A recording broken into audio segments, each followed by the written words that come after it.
What's up, peeps? Master Yoshi, back at it with another video. Today is our last top 5 2-star monsters. We'll be doing light and dark at the same time. Mainly because there's just not that many of them that are any good. So, but there are 5 of them that you can use, and they can be useful for you. So we're going to talk about those 5 today.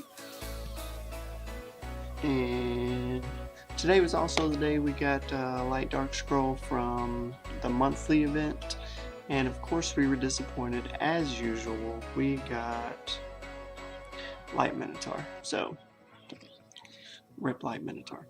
Alright, but anyway, let's get into these 2 stars. First one on the list, number 5.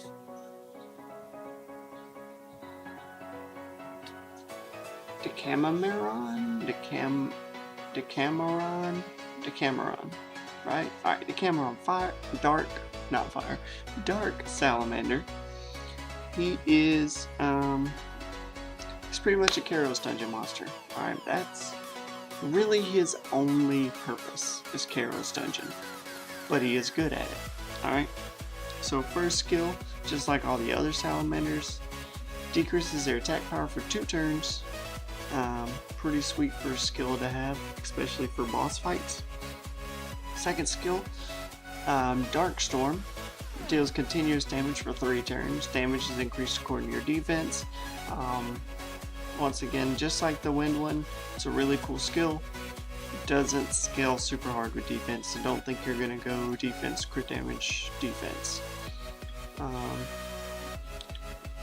But on the other hand, he does scale more with damage because of his passive. Corrupt Armor gains immunity against freeze and stuns, so he can't be frozen or stunned, and deals additional damage proportionate to the enemy's max HP. So every time you hit a boss monster that has a lot of HP, you're going to deal a lot more damage. What does this mean for Decameron? Well, you could go full tank and just build him support, and his passive's still going to do a little bit, a decent bit of damage, and you still have attack break and continuous damage, which is great for Kairos dungeon. Or you could even go like defense, crit damage, HP, defense, crit damage, defense if you really want to try to maximize on Darkstorm. But I still think he's going to need some HP because he's only a 2-star. And really try to maximize on the max HP damage for his passive, and just, use him to help you somewhat nuke down the boss. If you really want to see the insane damage that this guy can do, you take him to Hall of Water, because that boss has the most HP. But he's a really good Giants monster with the attack decrease and cons damage. So, this monster you never see. You're never going to see anybody give it any love, because, most monsters that get hyped up are PvP monsters. So he's not PvP, but he'll be excellent for you in Kairos, mainly in the essence farming and the giant. Next, we're going to talk about a monster that Comtost has decided that everyone gets for free. All you have to do is clear B3 of Hall of Light on Light Day, and you'll get this guy. And he's not a terrible monster. We're going to talk about my boy Taru. As far as I can remember, I think Taru is the only regular imp that I like. There's some imp champions that I like, but Taru might be the only imp that I like. And Taru, first skill, increases your attack speed if you get a critical hit. Pretty nice.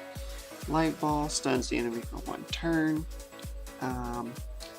Not really where he shines, but can be useful for you. And then Furious Pierce launches an attack that penetrates the enemy's guard which means it ignores defense.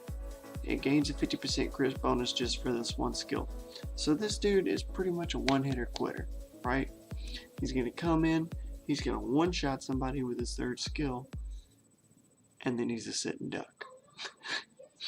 Because he can almost get one-shot by everyone because he's a 2-star squishy monster. But comes with 114 base speed.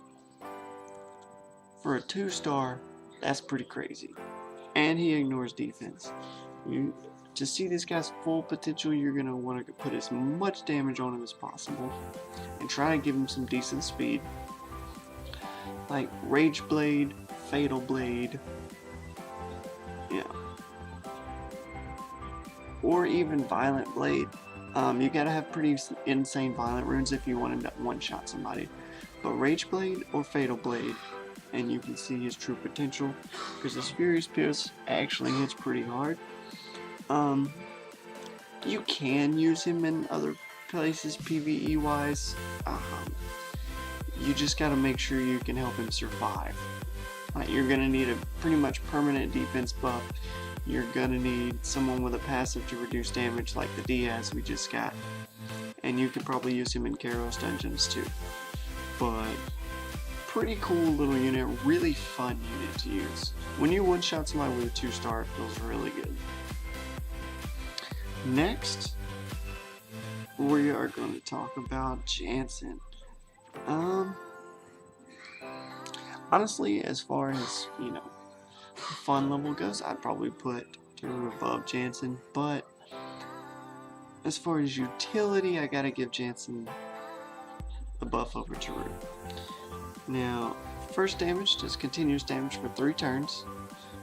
Second damage, multiple throws axes. Those 3 axes, increases your own attack bar by 15% for each crit.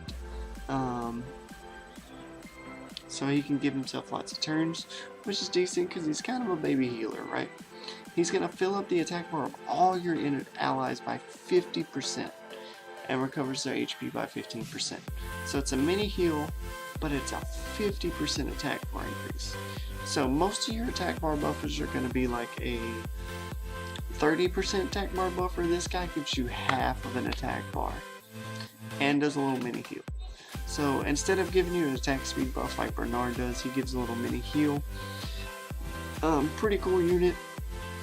If you're, no one's struggling to get Bernard early game anymore, so he's not going to replace your Bernard, but still a pretty cool unit.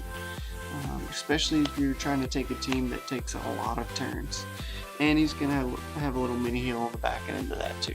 So, pretty cool unit. Next, number 2 on the list is another salamander, Charmin. Now, unlike his brother, I don't see his true potential in Kairos. He can still do it, right? But this guy is an excellent raid tank, right? Like in raid, this guy really shines. So, first skill is attack break, just like the dark one. Second skill is an attack speed decrease. Pretty cool. Two buffs debuffs that you want to have in raid: attack speed decrease and attack break. And holy armor, immunity against freeze and stun, really nice. And it increases the amount you recover by 100%. So, Bella by default does a 30% heal. To Charmin is a 60% heal. It doubles any healing done to him. Pretty sweet. You're gonna just want to go full on tank, HP defense, HP, and just make this guy as tanky as possible. Put him on the front line of your raid. He's gonna give you attack break. He's gonna give you attack speed slows. This guy's actually pretty sweet. He's gonna stay alive. Like, he's a pretty sweet unit, honestly. Charmin gets no love, and Charmin is actually a useful, really useful 2-star monster. Of course, Charmin gets no love because there's other units that can do Charmin's job and are a lot easier to rune because they're 4 and 5 stars. But still, unique raid monster, really good. Last but not least, number 1 on the list, really kind of takes the cake for all Light Dark 2 stars. Gorgo. Gorgo's a beast, you guys. Alright, so this is probably the best 2-star brawler there is. Yeah, probably. Gorgo and his brother Ursha are the best 2-star brawlers in the game, in my opinion. So, first skill, inflicts damage proportionate to your max HP and reduces the enemy's attack bar by 25%. Pretty nice. Scales with max HP. Inflicts damage proportionate to your max HP to all enemies and increases their attack power for 2 turns. I believe this goes on a 3-turn cooldown, if I'm not mistaken. Roar does. So AoE, attack break, proportionate to your max HP. And it actually does pretty decent damage. Deals damage according to your max HP, noticing a pattern here. Receives a 70% crit rate bonus. Just with this skill. 70%, I believe that is the highest crit rate bonus for an attack in the game, unless it guarantees a crit, right? And they get stunned if you crit them. And he's dark. Who is he not gonna crit, right? Dude is nuts. You're gonna want to go HP, crit damage, HP. And this guy actually does fairly decent damage. You can put him on Rage, you can put him on Despair, you can put him full energy. Really fun unit. Really fun unit. But that's all we got for today, you guys. That is it for the 2-star Light and Dark monsters. That's it for the 2-star monsters, period. When we come back, when we do our next top video, we're actually going to start going into top 10s. We'll be splitting them up into 2-part videos. So when we do our 3 stars, you'll see rank 10 through 6, 10, 9, 8. So, yeah, 10 through 6 and 5 through 1. That will be our 2 videos for each element, because there's a lot of 3 stars in this game, you guys, and we want to make sure we cover a lot of them that can be pretty good. So next time we'll be doing fire, 3-star monsters, and yeah, we'll catch you guys in that. Follow us on twitch.tv/master_Yoshi. Subscribe to the channel. Leave some love down in the comment section. And we'll see you guys later.